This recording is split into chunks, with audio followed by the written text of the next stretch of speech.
ઓમ ગમ ગણપતયે નમઃ.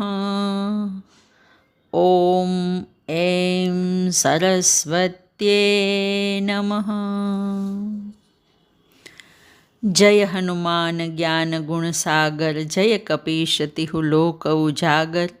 રામદૂત અતુલિત બલધામા, અંજની પુત્ર પવન સુતનામા. આગળ આપણે ત્રણેય લોકને પ્રકાશિત કરનાર હનુમાનજીની સ્તુતિની પ્રથમ ચોપાઈ જોઈ.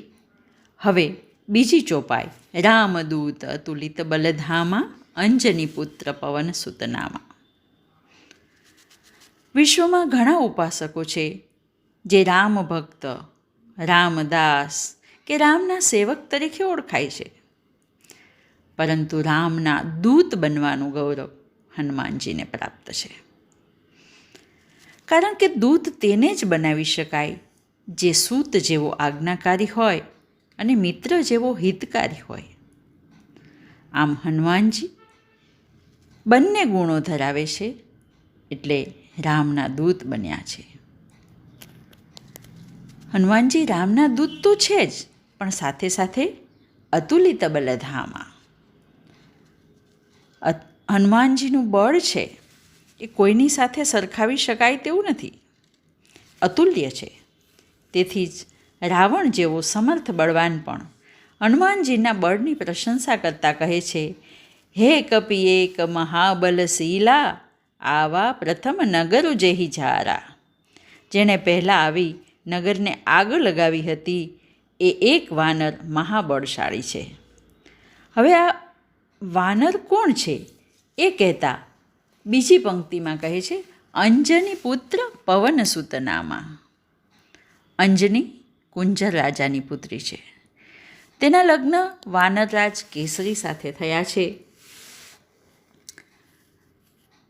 સંતાન પ્રાપ્તિની ઈચ્છાથી અંજની દેવી તપશ્ચર્યા કરી રહ્યા છે.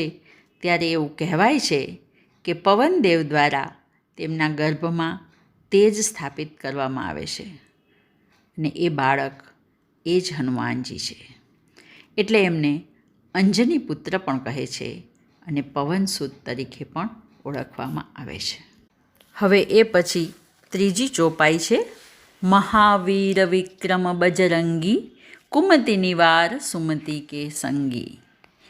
જેમાં પ્રથમ શબ્દ છે મહાવીર.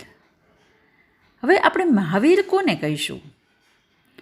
તો મહાવીર તેને કહી શકાય જે અજેય યોદ્ધા છે, કે જેના બળ અને પુરુષાર્થને દબાવી ન શકાય. બીજો મહાવીર તેને કહી શકાય કે જે બીજાને જીતે એમ નહીં, જે પોતાને જીતે તે મહાવીર છે.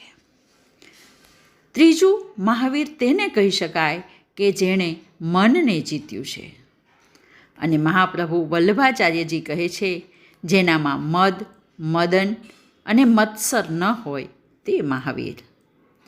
આ દરેક રીતે આપણે હનુમાનજીનું અવલોકન કરીશું તો આપણને સ્પષ્ટ સમજાશે કે હનુમાનજી મહાવીર છે. ત્યાર પછી શબ્દ છે બિક્રમ. મહાવીર બિક્રમ.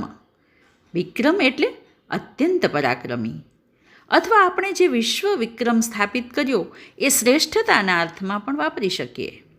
તો હનુમાનજીના દાસત્વના વિક્રમને કે હનુમાનજીના જ્ઞાન અને વૈરાગ્યના વિક્રમને આંબી શકવા કોણ સમર્થ છે? આમ હનુમાનજી તો અનંત વિક્રમ છે.